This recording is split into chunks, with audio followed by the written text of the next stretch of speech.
Kinilala ng mga sundalo mula sa 36th Infantry Battalion sa ilalim ng 4th Infantry Division ang mahalagang papel na ginagampanan ng mga dating rebelde.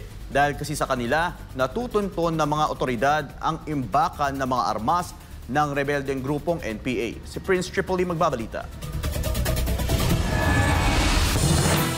Nasamsam ng mga tropa ng 36th Infantry Battalion sa ilalim ng operational control ng 901st Infantry Brigade ang isang high-powered firearm at iba pang kagamitang pandigma sa paligid ng Sitio Dao, Barangay Pangi, lungsod ng Tandag, Surigao del Sur.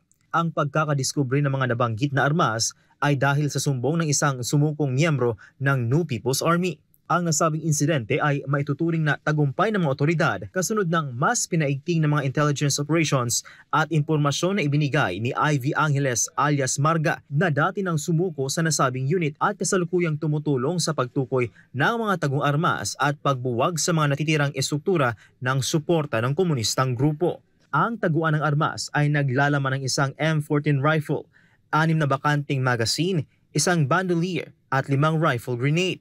Ayon kay Lieutenant Colonel Joselito Biante Jr., Commanding Officer ng 36th Infantry Brigade, ito ay isang mahalagang hakbang upang mabawasan ang kakayahan ng mga armadong grupong miyembro ng NPA sa kanilang lalawigan. Binigyang diin din niya ang kahalagahan ng kooperasyon ng komunidad at ang mahalagang papel ng mga dating rebelde sa pagbuwag ng mga natitirang banta ng armadong grupo sa rehiyon ng Caraga. Ako si Prince Tripoli, ang inyong citizen correspondent, SM9 News.